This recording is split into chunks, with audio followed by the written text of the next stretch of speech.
नमस्कार, आदाब, सत श्री अकाल। मैं गुणवंत सिंह। मैं सबसे पहले आप सभी को बता दूं कि मेरे आदर्श मेरे पिताजी हैं और जैसे जैसे मेरी उम्र बढ़ी, मेरी श्रद्धा उनके प्रति बढ़ती चली गई। कहा करते थे पिताजी, मिटा दे अपनी हस्ती को गर तू मर्तबा चाहे, मिटा दे अपनी हस्ती को गर तू मर्तबा चाहे, कि दाना खाक में मिलकर गुलो गुलजार होता है। यानी कि जब तक अपनी हस्ती को मिट्टी में नहीं मिला दिया, दाना जब तक मिट्टी में नहीं मिल जाता है, तब तक वो वापस पेड़ बन के गुले गुलजार नहीं हो सकता। यूं तो मेरी व्यवसायिक जीवन की शुरुआत एक छोटे से कांटी कारखाने से हुई, वायर नेल कांटी, जो कि हम लोग खुद ही उसे चलाते थे। हम खुद ही उसके मजदूर भी थे, कारीगर भी थे और मालिक भी। कुल 5-6 लोगों की टीम थी और हम लोग उस फैक्ट्री को चलाते थे। और पिताजी ने मुझे वो फैक्ट्री हैंड ओवर की कि अब तुम इसे चलाओ। यहीं से मेरी व्यवसायिक जीवन की शुरुआत हुई और वो खुद उन्होंने अपने आप को शिफ्ट कर लिया नई यूनिट लगाने के लिए। नई यूनिट लगाने का मतलब एक बहुत छोटी सी, उस समय का जैसा समय था उस समय की उतनी ही बड़ी लगती थी यूनिट। तो वो पिताजी और बड़े भाई ये लोग रोलिंग मिल लगाने के लिए शिफ्ट हो गए और मुझे ये काम सौंप दिया, जिसे पूरी जिम्मेवारी के साथ मुझे ही करना था। खुद से बनाना है और खुद से ले जाके बेच भी देना है। कि स्कूटर था हमारे पास पुराना, जिस पर हम बेच भी लेते थे, चले भी जाते थे, मिल भी लेते थे, सब काम आसानी से कर पा रहे थे। हमारी फैक्ट्री जो पिताजी लगा रहे थे उसमें भी हमारा आना जाना और अपना संपर्क तो रहता ही, क्योंकि घर की फैक्ट्री अपनी ही लग रही है। ये फैक्ट्री हमारी दिसंबर में तकरीबन बन के तैयार हुई और जनवरी से हमने स्टार्ट की 1984। और उस समय इंदिरा गांधी हत्याकांड में 31 अक्टूबर को हत्या हुई और 1 नवंबर को यह फैक्ट्री वहां पर लुटा गई। उस समय कहा गया कि आप लोग कर्फ्यू में हैं और हम लोग घर में थे, और वहां पर बहुत जबरदस्त लूटपाट हुई। बहुत प्रयास करके एक बड़ा स्टेप उठाया गया था, एक फैक्ट्री लगाई गई थी, मार्केट का लोन था, अन्य परेशानियां थी, और कुल 10 महीने हुए थे फैक्ट्री को चलाते हुए, और फैक्ट्री साथ साथ में पूरी तरह से बर्बाद कर दी गई और बहुत नुकसान हो गया। जब 3 दिन के बाद हम लोग वहां पहुंच पाए फैक्ट्री, तो हालात बहुत खराब थे। यहां तक कि वहां के आसपास के लोग हम पर तंज कसने लगे कि अब ये जमीन तुम्हारी खेती के लायक हो गई है, फैक्ट्री तो तुम्हारी रही नहीं, अब खेती कर सकते हो। खैर, इतनी छोटी जमीन में खेती तो क्या होगी जिसमें फैक्ट्रियां लगती हैं, छोटी सी जमीन में। लेकिन सारा परिवार बहुत चिंता में था और कुछ समझ नहीं आ रहा था कि हम लोग क्या करें। कई बार ऐसे विचार आने लगे कि अब हम लोग यहाँ नहीं रह पाएंगे, हमें पंजाब चला जाना चाहिए, या इस तरह की कि हम लोग कहीं भी अब कमा खा लेंगे, नौकरी कर लेंगे, कुछ भी कर लेंगे, लेकिन यहाँ सरवाइव नहीं कर पाएंगे, क्योंकि बहुत ज़्यादा नुकसान हो गया था और जितनी शक्तियाँ हम लगा सकते थे लगा के उस फैक्ट्री को लगाया था। फिर से समझना शुरू किया, आपस में हम लोग सब सलाह करना शुरू की क्या करना है, और यही डिसीजन हम लोगों ने परिवार में लिया कि कहीं नई जगह भी जा करके कोई हमारी जान पहचान ऐसी नहीं है, इसलिए जो भी लोग यहाँ पर हैं सभी बुरे आदमी नहीं हो सकते, अच्छे लोग भी हैं। सो यहीं पर हम लोग काम कुछ करें, और इसी काम को फिर वापस हम लोगों ने प्रयास किया कि इस फैक्ट्री को ही हम लोग रिवाइव करें। इसके लिए बैंक लोन और फिर और लोड जैसे पहले भी था और बढ़ गया।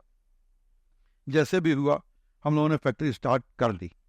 उस फैक्ट्री को स्टार्ट किया और तकरीबन मुझे लगता है कि 4-5 महीने फैक्ट्री स्टार्ट करने में लगे, और फैक्ट्री जब ठीक रन करने लगी तो उस समय बिहार हुआ करता था, झारखंड अभी बना है 2000 में। तो पटना से डायरेक्टर इंडस्ट्रीज आए, अपने साथ में उनके ऑफिसर्स की टीम थी, और वो आके बड़ा आश्चर्य करने लगे कि ऐसी उग्रवाद वाली जगह है और इस जगह पर भी आप यह फैक्ट्री चला रहे हैं, यहाँ पर मैन पावर में हर चीज़ में प्रॉब्लम है, टेक्नोलॉजी लाने में प्रॉब्लम है, और अभी भी आप यहाँ चला पा रहे हैं इतनी विषम परिस्थितियों में। ये बड़े आश्चर्य की बात है। आप बताइए मैं आपकी क्या मदद कर सकता हूँ। उन्होंने पूछा कि मैं क्या मदद कर सकता हूँ। मैंने कहा पिताजी से कि जब तक तो फैक्ट्री चल नहीं रही थी तब तक तो कोई पूछने नहीं आया, और अब जब स्टार्ट हो गई, हम लोग स्टार्ट कर पाए हैं, तो हालचाल पूछने के लिए आए पिताजी ने कहा तुम चुप रहो, मैं बात करता हूँ। और पिताजी ने बड़े ही शांत स्वभाव से उन्हें कहा कि आपके साथ जो ये ऑफिसर्स आए हैं, अगर ये हमारे पास मदद करने के लिए आना जाना बंद कर दें तो हम लोग बड़े आसानी से फैक्ट्री चला पाएंगे। के बाद समय जैसे जैसे आगे बढ़ता है, समय बदलता है, टेक्नोलॉजी भी बदल जाती है, और जिन चीज़ों को लेके हम काम कर रहे होते हैं बिजनेस में, वो समय के अनुसार परिवर्तन होने लगती है। 2000 में ऐसा लगता था कि स्टील में बहुत मंदी है, हम लोग जो प्रोडक्ट बना रहे हैं वो बेच नहीं पा रहे हैं, उसके हमें प्राइस नहीं मिल पा रहे हैं। वजह क्या थी कि जिस ढर्रे पर हम लोगों ने जो काम शुरू किया था वो पुराना पड़ गया था, और उसी ढर्रे पर अगर काम करते रहें तो बिजनेस सरवाइव नहीं करेगा, और ये बिजनेस लॉस में होने लग गया। ऐसे लग रहा था जैसे स्टील में बहुत मंदी है, और हो भी गया था। समय आगे पीछे होता है, मंदी आती है, जैसे अभी भी मंदी है स्टील में, जबकि इतनी ग्रोथ है। तो भी इसके बहुत सारे रीजंस होते हैं। तो उस समय में बहुत ज़बरदस्त जब मंदी आ गई तो फैक्ट्री वगैरह नुकसान में चलने लगती है, परिवार बिखर गया, सब अपने अपने काम में लग गए, और जो हिस्सा मुझे आया उसमें फैक्ट्री को चला पाना थोड़ा कठिन तो था ही, और सबसे बड़ी बात है कि मंदी का समय था, मेरे बच्चे छोटे थे, और मेरी उम्र उस वक्त 38 ईयर्स 38 वर्ष थी। ये सन 2000 की बात है। उस समय हमारे साथ चैलेंज यह था कि अब हम अकेले और अपने दम पर ही सारा काम कैसे कर पाए। तो फिर जैसे पिताजी बताया करते थे, अब हवाएं ही करेंगी रोशनी का फैसला, जिस दिए में जान होगी वो रह जाएगा। प्रयास करते रहे, और जैसे ही हमने उस फैक्ट्री को चलाना चाहा तो मैंने देखा कि ये प्रोडक्ट मार्केट में उतना ज़्यादा प्राइस नहीं आ रहा है, उसकी वजह से बना करके बेच करके लोग लॉस में जा रहे हैं। तो हमें क्या करना होगा, इसके बारे में मैं पढ़ता था, समझता था। जिस काम को कर रहे होते हैं उसके बारे में आदमी हर समय, कोई भी बात होती है तो उसमें इंटरेस्ट रहता ही है, आदमी पढ़ता भी है, समझता भी है। मैंने समझा कि इसमें अगर हम कुछ क्वालिटी इन्हांस करें, कुछ ऐसा काम करें जो कि मार्केट में पसंद आए, लोगों में डिमांड इसकी हो जाए। मैंने पुराने टाइप का जो सरिया बनता था उसे हटा करके टीएमटी बनाना शुरू किया। उस समय में पुरानी मशीनें हटानी पड़ी, नई मशीनों के लिए फिर से बैंक लोन, फिर से तरह तरह की बातें, जितने तरह के भी। और हमने कोशिश करके एक बार टीएमटी मार्केट में लॉन्च किया, मार्केट में लाया, और उस प्रोडक्ट को निश्चित रूप से वो पहले वाले प्रोडक्ट से अच्छा था, उसको लाया। लेकिन जैसे मैं उसे स्टार्ट करके सारे प्रोडक्ट को बना के, जैसे बिजली की मिनिमम गारंटी होती है और मुझे फैक्ट्री चालू रखनी होती है, मजबूरी हमारी होती है, तो वो प्रोडक्ट को जैसे मैंने बनाना शुरू किया, वो प्रोडक्ट बन बन के हो रहा, लेकिन सेल उसकी भी नहीं आ रही है। उसकी वजह क्या थी कि हम रूरल मार्केट में थे, और रूरल मार्केट में होने की वजह से जिस टाइप का ट्रेडिशनल सरिया बिक रहा था पहले, उसे तो लोग पहचानते थे, जानते थे, समझते थे। लेकिन जो मैंने नया तरह का प्रोडक्ट मार्केट में पेश किया, जब तक लोग उसे जानेंगे नहीं, समझेंगे नहीं कि अच्छा है, बुरा है, क्या है, तो लोग उसे परचेज नहीं करते थे। मैंने तो उसमें एक्स्ट्रा खर्चा करके अच्छा प्रोडक्ट दिया है, और वो सेम दाम में भी बिकने के लिए तैयार नहीं है। फिर वापस वही परिस्थितियां मेरे साथ में हो गई, और ये बहुत ज्यादा खींच गया, थोड़ी परेशानी ज्यादा बढ़ती चली गई कि आखिर मैं कैसे चला पाऊंगा अकेला। सारा दारोमदार मुझ पर था, अब परिवार में कोई साथ नहीं, सब अपना अपना काम कर रहे थे। और परेशानियां जब ज्यादा बढ़ने लगी तो मुझसे पूछा गया कि जिस तरह से फैक्ट्रियां और सब बंद हो रही हैं, तुम्हारी भी फैक्ट्री इसी तरह बंद हो जाएगी क्या? तो मैंने कहा था कि अगर बंद ही होनी है तो सबसे आखिरी फैक्ट्री मेरी होगी जो बंद होगी। जब तक एक भी फैक्ट्री चलती रहेगी तो मेरी जरूर चलेगी, मैं पूरी प्रयास करके इसे जरूर चलाऊंगा। खैर जो भी हो, अपनी ओर से मैं पूरा प्रयास करते रहा, और सभी जगह गांव गांव जाके मिस्त्री वगैरह से मीटिंग करके सब लोगों को बताना शुरू किया कि ये प्रोडक्ट आम प्रोडक्ट से अच्छा है, बेहतर है, और अच्छा प्रोडक्ट ये कीजिए। इसके बावजूद भी हम बहुत रिजल्ट जब नहीं ला पाए, तो फिर इसके बारे में जानते समझते, उस समय स्टील में कहीं पर भी किसी भी स्टील को प्रचार करके नहीं बेचा जाता, लोहा बोल के बिकता था। तो फिर मैंने एक मेरे विचार मन में आया कि अगर इसको मैं एडवर्टीजमेंट करूं, और तब इसका क्या रिजल्ट आना चाहिए, इसके बारे में सलाह करते, सोचते समझते, किसी भी बात में अगर हम बहुत ज्यादा चिंतन करते रहे, विचार करते रहे, तो कोई रास्ता मिलता है। और मुझे यही रास्ता मिला कि मैं इसके पहले एक बार प्रचार करके देखूं। मैंने जैसे ही प्रचार शुरू किया, फिर हमारे आसपास के लोग, हमारे जो मित्र सज्जन, जो भी लोग कहने लगे, तुम अपने आप को दिल्ली बम्बई मद्रास समझ रहे हो कि अपने आप को क्या समझ रहे हो, तुम गांव देहात में रह के प्रचार कर रहे हो। अपना फोटो भी छापना शुरू कर दिया धीरे धीरे हमने, सबसे पहली बात तो ये थी कि जिस तरह से प्रचार प्रसार मैंने वॉल पेंटिंग वगैरह शुरू किया, और उसके साथ साथ जब मुझे बहुत ज़्यादा समझ में नहीं आया तो हमने सोचा कि इसके लिए कोई जैसे हीरो वगैरह को लाते हैं, तो उस समय कहा गया कि सुनील शेट्टी को लाइए, 18 लाख रुपया। इस तरह से जैसे ही मैं किसी भी प्रचार के माध्यम के पास जाता था, तो उन लोगों के पास में जाने से सबसे बड़ी बात क्या है कि इस एजेंसी के पास में गया और मैंने उसे समझना जब शुरू किया कि ये कैसे होगा प्रचार वगैरह, ये काम मैं कैसे करूंगा, तो उन्होंने मुझे जिस समय बजट बताया सिर्फ 1 साल का, उतनी टोटल मेरी फैक्ट्री क्या मेरी टोटल वर्थ इतनी नहीं थी। फिर मैं अपने आप को फेल समझ रहा कि अब तो ये भी मैं नहीं कर सकता, प्रचार भी नहीं कर सकता। तो फिर मैंने जब वॉल पेंटिंग वगैरह कराना शुरू की धीरे धीरे खुद से, अब एजेंसी के पास नहीं जाएंगे, खुद से काम ये करवाएंगे। हमने जब खुद से उसको करवाना शुरू किया, जैसे हम बिजनेस कर रहे हैं, एक ऑफिस साथ साथ में सेकंड ऑफिस एडवर्टीजमेंट का खुद से करेंगे, क्योंकि ये करना ही पड़ेगा, इसके बिना और कोई दूसरा मेरे पास ऑप्शन नहीं है। फिर से मैंने अपने उसी चीज में कंसंट्रेट किया कि प्रचार तो करना ही होगा, और जिस समय मैंने इसको बढ़ाना शुरू किया, उसके बाद आया कि अब हीरो तो एक स्टील बॉडी उस समय में जो भी रहा हो, जैसे सुनील शेट्टी के बारे में नाम आया था, मैंने कहा उतने पैसे भी खर्च नहीं कर सकता, ना मैं उतना समय दे सकता हूं। और फिर मैंने कहा कि सरदार जी से ज्यादा कोई मजबूत नहीं होता, मेरा ही फोटो छापो और मैं अपने फोटो पर ही इसे लाता हूं। उसके बाद मैंने हाथ में सरिया पकड़ के और अपना फोटो वगैरह खिंचवा करके इसे सब जगह दिखाना शुरू किया, और सब जगह पोस्टर, इसका मुझे फायदा मिलने लग गया। अब पहली बार मुझे यह फील होने लगा था कि जो सिक्का मैंने उछाला है उसकी आवाज मेरे कानों तक आने लगी है। तब मेरे को थोड़ा, अब इसका जो ठंडी हवा पहली जो इतनी परेशानियों के बाद आई, मुझे लगने लगा अब मैं ये काम कर सकता हूं, और धीरे धीरे मैं इसमें आगे बढ़ा। फिर तो लाख लोग कहते चले गए कि तुम तो बिना मतलब के पैसे खर्च कर रहे हो, लेकिन मुझे रिजल्ट दिखने लग गया, इसलिए मुझे उसमें कोई परेशानी नहीं हुई। और आदमी बहुत रफ्तार से जिस समय में अपने आप में कॉन्फिडेंस भी बढ़ जाता है, तो ओवर कॉन्फिडेंस में मैंने जितनी बड़ी हमारी यूनिट थी, इससे भी एक बड़ी यूनिट को टेक ओवर करने का प्रयास किया। पहले तो वो भी कह रहे थे, वो भी फाइनेंशियल इसमें परेशानी में बंद हो जा रही थी उसकी फैक्ट्री, तो उन्होंने मुझे अपने आप मुझसे जोड़ने की बात की। मैंने उनके साथ जुड़ा भी, और मैंने पहले पार्टनरशिप में करी, लेकिन मुझे उनके बातचीत करने का या कामकाज करने का तौर तरीके जब नहीं पसंद आया, तो मैंने टोटल टेक ओवर करने का प्रयास किया, जो कि मेरा एक बहुत बड़ा स्टेप था। मेरे पास जितनी कैपिटल थी, जितना भी पैसा मैं जहां से भी लगा सकता था, इवन यहां तक कि जितना मैं बैंक से भी और लोन ले सकता था, लेके मैंने उसमें लगाया। और एक्चुअली क्या हुआ कि उसमें मेरा नुकसान इसलिए हो गया कि वो सामने वाला बेईमान निकला।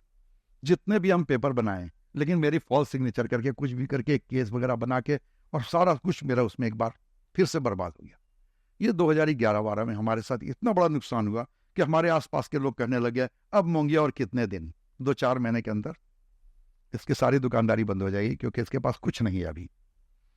लेकिन मुझे इस वक्त उतना डर नहीं लग रहा था जितना 2000 में लगा था, क्योंकि मेरे पास में एक तो ब्रांड था और एक हमारी हिम्मत। लेकिन उस वक्त जीवन भर जिसने मेरा साथ दिया, उस वक्त सबसे ज्यादा मेरी पत्नी मुझसे डर गई इस बात से कि इस उम्र में आके ये आपने क्या कर लिया, बच्चे अब बड़े हो गए हैं और अब इतने सब अच्छे थे, अब इस समय में आकर आपकी हालत। लेकिन मैं फिर भी थैंक्स कहना चाहता हूं वाइफ, जिसने हर समय हर पल मेरे, जहां जहां मैं बिजनेस में आगे बढ़ता था, जिस समय में मैं सारे शेयर इसी से करता था, और इसने मेरी हर कदम पर बहुत मजबूती से साथ दिया और हर चीज को बड़ी अच्छी तरीके से समझा, और मेरे हर कदम से कदम मिलाकर, जैसे भी मैं परेशानी में रहता था तो मुझे बिल्कुल हिम्मत बनाकर इसने मुझे हमेशा साथ। उस वक्त ये डर गई। मैंने कहा कोई बात नहीं, इतने दिन तुमने अगर भगवान पर भरोसा रखा है तो अपने वाहिगुरु पर भरोसा रखो, अभी मुझे इतना डर नहीं लग रहा है। हम लोग फिर रात कितनी भी लंबी हो, लेकिन इसमें फिर से दिन का उजाला जरूर होगा, तुम डरो मत। परेशानियां उस समय भी बहुत आई, लेकिन मैं कॉन्फिडेंट था, और सबसे बड़ी बात कि मेरा ब्रांड मेरे साथ था, इसलिए मुझे कभी कोई परेशानी बिजनेस में नहीं हुई। अगर थोड़ी बहुत हुई है तो 1-2 साल हर बिजनेस में डीप, थोड़े बहुत समय, ये सब होते ही रहता है। लेकिन इन सब कारणों की वजह से मैं धीरे धीरे काफी लाइमलाइट में आ गया था, क्योंकि मेरा अपना ही पोस्टर सब जगह नजर आता था, आज भी आता है। तो लोग मुझे कई प्रोग्राम वगैरह में बुलाते थे कि आप आइए एज चीफ गेस्ट। तो कुछ बच्चे जो अपने स्कूल कॉलेजेस में फर्स्ट आए, मैंने उन लोगों को प्राइज देना जिस समय शुरू किया तो सारे बच्चे प्राइज लेके बहुत खुश होते हैं, सभी को एक मेडल या कुछ भी। एक बच्ची को जिस समय मैंने दिया, ये 2007 की बात है, वो बहुत जोर जोर से रोने लगी। मैंने उससे कहा, जैसे ही मैंने उसको मेडल पहनाया और कहा कि बेटा खूब पढ़ो, आगे बढ़ो, और वो बहुत जोर जोर से रोने लगी। मैंने क्या ऐसी क्या बात?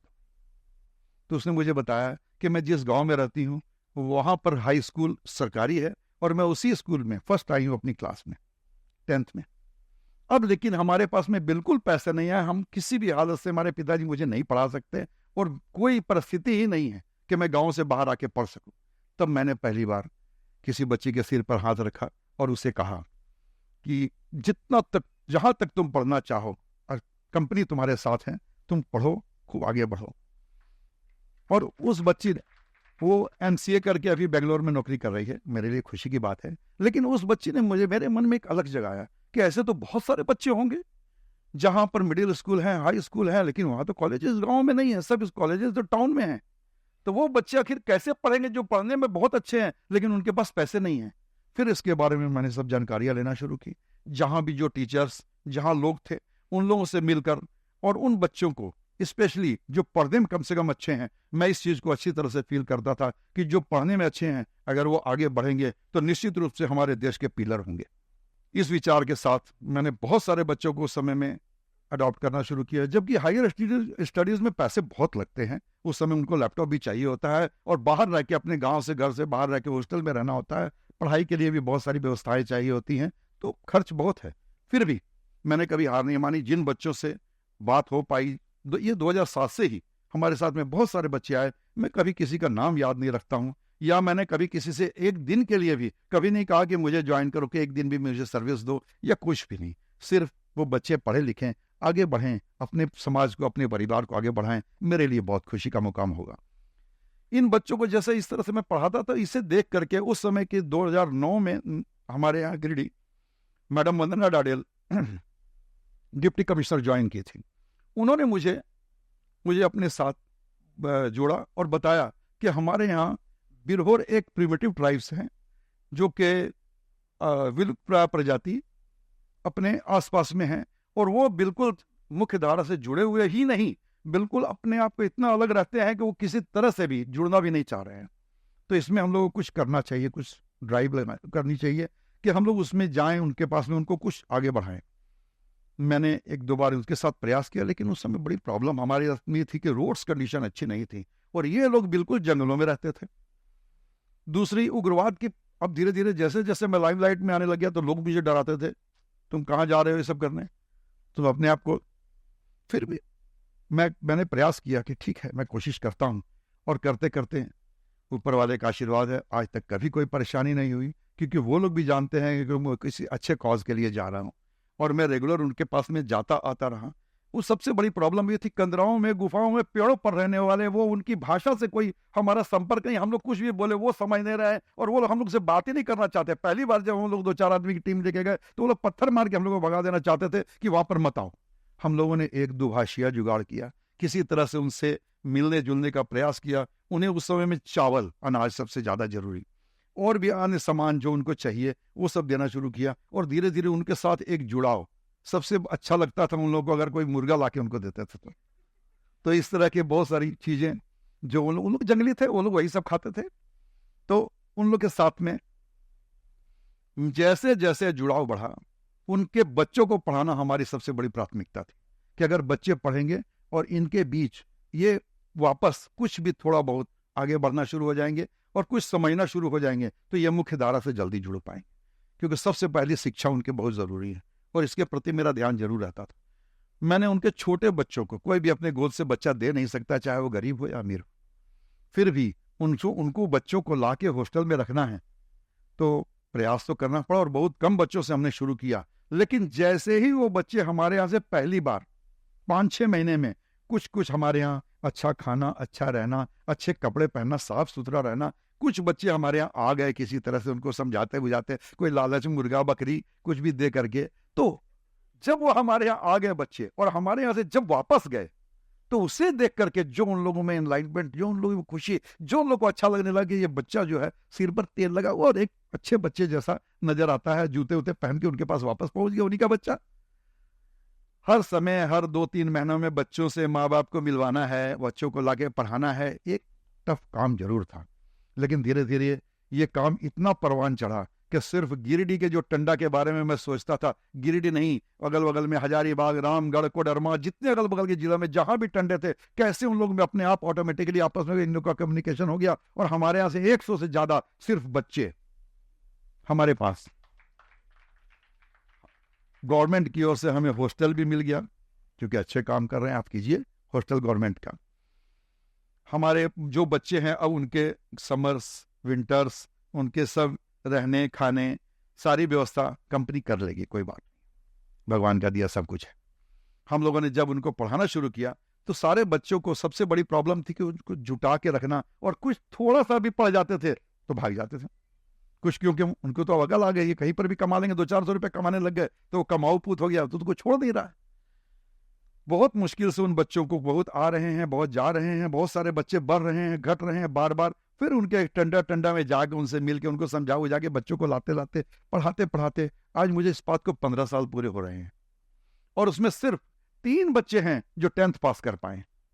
कुछ बच्चे 4 क्लास, कुछ बच्चे 5 क्लास, कुछ बच्चे 10 क्लास, 7 क्लास, इस तरह कम ज्यादा पढ़ते हुए कोई निकल जाते, कुछ आ जाते, इस तरह से करते कराते। क्योंकि एक बार में सभी को शिक्षा के बारे में उतना ज्यादा समझा पाना मेरे लिए मुश्किल था, खासतौर पर उनके माँ बाप को। लेकिन फिर भी इसमें काफी हद तक मुझे तसल्ली है कि मैंने सफलता पाई, और बहुत इन बच्चों को मैं काफी हद तक पढ़ा पाया। अब वो 3 बच्चे अगर गवर्नमेंट, क्योंकि क्लास 4 में नौकरी मिल जाएगी उनको बड़ी आसानी से, वो 10th तो पास कर गए हैं और ट्राइबल्स तो हैं ही, तो अगर कहीं पर भी उनके अब सरकारी नौकरी कुछ लग जाए तो इससे भी फिर आसपास के लोगों में एक शिक्षा का विकास होना, एक मुख्य धारा से जुड़ना, और उसके बीच बीच में जहां तक हो सका, उसके मेरा बहुत बड़ा रोल नहीं है, लेकिन उनके आधार कार्ड बन जाएं, उन्हें इंदिरा आवास मिल जाए, उन्हें ये सब ब्रिज का काम जरूर हमने किया, जो गवर्नमेंट की पॉलिसी से ही मिलना था। लेकिन उन्हें राशन, अनाज, उनके राशन कार्ड, ये सब जितना कुछ हो सका, मैं नहीं कह सकता कि हर एक को मिल पाया, लेकिन फिर भी क्योंकि और टंडा बढ़ते चले गए, हजारीबाग, रामगढ़, लेकिन अपने गिरिडीह जिले के जितने थे, कोडरमा वगैरह में आसपास के, उनके सबका बना है। तो जितना कुछ हो पाया ये जरूर हो गया, और मेरे लिए अच्छी बात भी है। और अभी तत्काल पिछले साल, जो कि हम लोग 2-3 सालों से, मेरा फिर एक बार और एक ड्रीम प्रोजेक्ट आया है मेरे पास कि मैं खेल में कुछ इस देश को दे पाऊं, और उसके लिए हमने एक मोंगिया नेशनल वॉलीबॉल एकेडमी का एक सारा कुछ व्यवस्था हमने की है।